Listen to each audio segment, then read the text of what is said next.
Halo, kembali lagi di channel YouTube saya, Neurotalk, bersama saya Dr. Adisti, spesialis saraf. Sesuai yang saya janjikan kemarin, saya akan menjelaskan tentang diet ketogenik untuk penderita epilepsi. Diet ketogenik adalah diet tinggi lemak, rendah karbohidrat, dan jumlah proteinnya terkontrol. Diet ini sudah digunakan sejak tahun 1920-an untuk penderita epilepsi. Diet keto umumnya dijalankan dengan komposisi sebagai berikut. 70-80% terdiri dari lemak, 20% protein, 5-10% karbohidrat.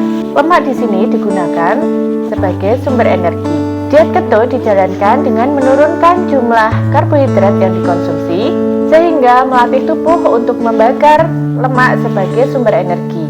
Nah, bagaimana sih diet keto ini berpengaruh pada penderita epilepsi? Dilansir dari Epilepsy Society, 70% penderita epilepsi dapat mengalami kejang yang dikontrol menggunakan obat anti kejang atau obat anti epilepsi. Namun, sebagian penderita epilepsi ini dapat mengalami kejang parah yang tidak dapat dikendalikan menggunakan obat anti epilepsi, sehingga direkomendasikan untuk melakukan diet ketogenik untuk mengendalikan kejang, terutama pada anak-anak. Menurut penelitian, komponen rendah gula dan komponen tinggi lemak pada diet ketogenik dapat merubah rangsangan otak. Kondisi inilah yang akan mengurangi kecenderungan kejang pada penderita epilepsi. Beberapa penelitian lain juga menyebutkan bahwa diet ketogenik ini dapat menurunkan kecenderungan kekambuhan epilepsi secara efektif. Lebih dari separuh anak-anak yang menjalani diet ketogenik ini mengalami penurunan jumlah kejang sebanyak 50%. Bahkan beberapa anak 10-15% diketahui menjadi bebas kejang dikarenakan menjalani diet ketogenik. Nah, berikut adalah cara untuk menjalani diet ketogenik secara aman. Diet ketogenik tidak dapat dijalankan sendirian. Diet ini perlu kerjasama khusus dengan ahli di bidangnya, yaitu dokter spesialis saraf, ahli gizi dan diet, serta perawat. Secara umum, berikut adalah tahapan yang dilakukan pada diet ketogenik. Biasanya, diet dimulai dari rumah sakit.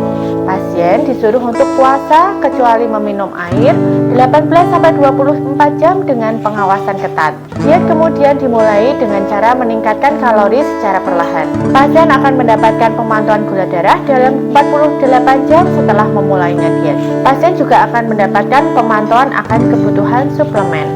Nah, sampai kapan sih diet ketogenik ini dilakukan? Dokter biasanya akan menghentikan diet ketogenik ini jika diketahui bahwa kejang sudah berkurang atau terkontrol dengan baik. Rata-rata membutuhkan waktu 2 tahun untuk mencapai kondisi tersebut. Perlu diketahui bahwa untuk menghentikan diet ketogenik ini perlu dilakukan secara bertahap.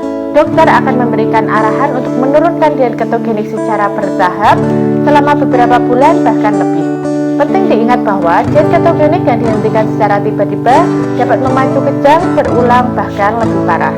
Meski bermanfaat bagi penderita epilepsi, diet ketogenik ini tidak sepenuhnya terhindar dari efek samping. Dalam jangka panjang, efek samping yang dimungkinkan adalah kepadatan tulang menjadi rendah sehingga risiko untuk patah tulang semakin tinggi. Sembelit juga terjadi dikarenakan biasanya kekurangan serat. Tubuh juga dapat mengalami kolesterol yang meningkat. Pada pasien anak, pertumbuhan dapat juga terhambat lebih lambat daripada anak lain. Pasien juga dapat mengalami kelelahan atau kekurangan energi pada awal-awal diet. Diet ketogenik memang terbukti dapat mencegah kambuhnya epilepsi. Namun, diet ini harus dijalankan dengan komitmen yang besar. Selain itu, diet ketogenik juga perlu pendampingan dari para ahli karena sangat beresiko bila dilakukan sendiri tanpa pengawasan. Dan perlu diperhatikan juga bahwa pada beberapa orang diet ini bisa efektif, sedangkan pada orang yang lain kemungkinan diet ini juga tidak efektif. Nah, berikut tadi adalah sekilas tentang diet ketogenik. Konsultasikan kepada dokter jika Anda akan memulai diet ketogenik. Di video saya sebelumnya sudah saya jelaskan tentang epilepsi. Silahkan buka link di description box. Salam sehat!